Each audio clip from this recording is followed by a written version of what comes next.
بیوی کام ہی نہیں کر رہی گھر کا. جب اس کو کہا کہ کام کرو تو اس نے سنا دیے دو چار کلپ کہ ہم پہ تو واجب ہی نہیں ہے گھر کا کام کرنا. تو پھر اس کو یہ ترکیب بتائے گی کہ تم ایسا کرو کہ اپنی زوجہ سے کہو کہ ٹھیک ہے تم پہ واجب نہیں بالکل نہ کرو، لیکن شریعت نے مجھے دوسری شادی کرنے کی اجازت دی ہے اور دوسری بیوی میں اسی شرط پہ لے کر آؤں گا کہ گھر کی کام کرے گی، تم بالکل نہ کرو. پتہ چلا کہ بیوی نے کہا نہیں میں کرنے کے لیے تیار ہوں، تم یہ قدم نہ اٹھاؤ. تو یہ بہنوں کو بھی چاہیے دیانتاً گھر کا کام کرے. لیکن میں جو آپ کو سمجھانا چاہ رہا ہوں، اب یہ دیکھیں میری والدہ ابھی فوت ہوئی ہیں، والد بھی تھے والدہ. ہم نے زوجہ کو صاف بتا دیا تھا کہ آپ پر ہمارے ماں باپ کی خدمت کرنا واجب نہیں ہے، لیکن ماں باپ سمجھ کے کریں گی تو آپ میرا دل جیتیں گی، ہماری دل جوئی ہوگی، خوشی ہوگی. نہیں کریں گی ہمیں کوئی شکوہ نہیں ہوگا آپ سے. یہ کلیئرلی ہمیں میسج دینا لازم ہے تاکہ ہمارے بچے بھی اس کو سیکھیں اور سمجھیں. تو آج اگر ہماری زوجہ گھر میں کوئی کام کرتی ہیں، زیادہ کام کرتی ہے، ہم دسترخوان پہ بیٹھے ہوتے ہیں، بچوں سے کہتے ہیں اپنی والدہ کا شکریہ ادا کرو کہ انہوں نے 4 گھنٹے چولہے کے سامنے کھڑے ہو کر تمہارے لیے کھانا بنایا، تمہارے کپڑے دھوئے ہیں، ہر چیز پہ شکریہ ادا کرتے ہیں، اس کی عادت بناتے ہیں تاکہ قدر و قیمت رہے. تو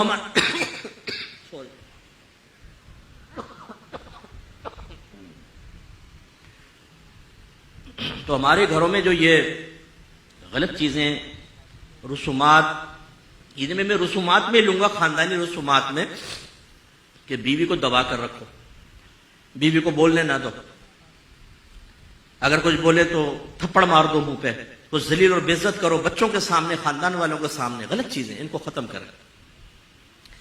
اسی طریقے سے میری بہنوں سے میری گزارش کہ اللہ تعالیٰ نے شوہر کا بہت حق رکھا ہے.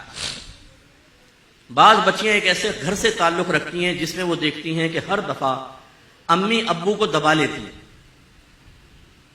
اور ابا جان جو ہیں وہ عزت بچاؤ مہم پر ساری زندگی چلتے رہے. عزت بچاؤ مہم، عزت بچاؤ مہم. وہ بیچارے بدتمیزی کر رہے ہیں، بیویوں کہتے ہیں چھوڑو یار، خاموشی سے نکل گئے. وہ بیٹی جب یہ کرتی ہے آبزرو تو اس کا ذہن بن جاتا ہے کہ مجھے بھی ایسا کرنا ہے. نتیجہ نکلتا ہے جب وہ دوسرے گھر میں جاتی ہے تو تربیتیں کامل نہ ہونے کی بنا پہ اس گھر کو جہنم بنا دیتی ہے بسا اوقات.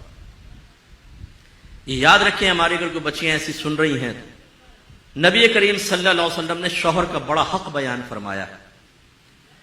ایک بچی شادی نہیں کر رہی تھی، اس کے گھر والے اسے نبی کریم صلی اللہ علیہ وسلم کے پاس لائے. یا رسول اللہ یہ شادی نہیں کرتی.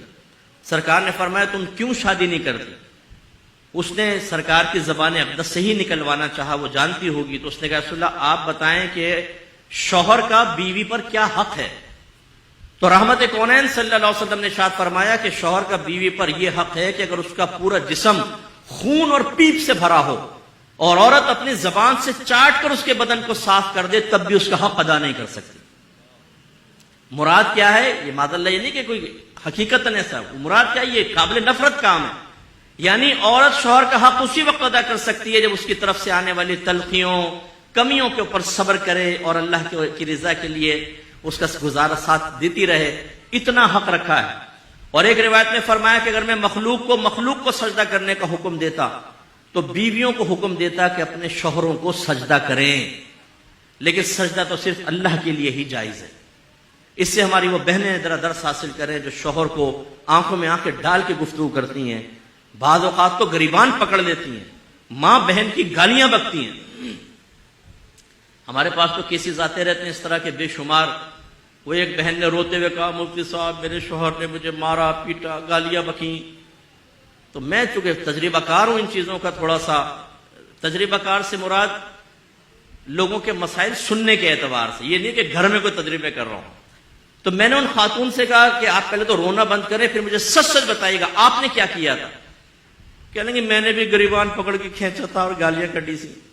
لو جی بھیا آپ نے کیا کیا؟ یہ تو یہ ہمارے یہاں چل رہا ہے. ایک مخصوص کمیونٹی ہے ہمارے ملک میں، اس سے تعلق رکھنے والی ایک بچی تھی. اس نے اپنا بتایا کہ میں نے شوہر کو زمین پہ پٹک دیا اور چھری اس کی گردن پہ رکھ دی اور میں نے کہا دے 3 طلاق. اس نے 3 طلاقیں دے دی. مفتی صاحب ہو گئی 3 طلاقیں.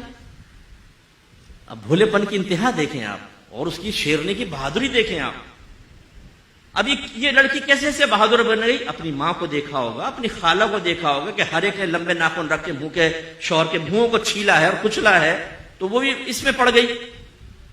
تو اس کا مطلب یہ ہوا کہ ڈس بیلنسی جو ہے وہ جانبین سے ہے اور بڑوں کی طرف سے بھی ہے، اور ان سب کا نتیجہ اور معال وہی ہوگا جو میں نے ابتدا کی، علم دین سے دوری، شریعت سے دوری۔ ہمیں پتہ ہی نہیں کیا کرنا ہے، کیا نہیں کرنا، کیسے کرنا ہے، کیسے نہیں کرنا۔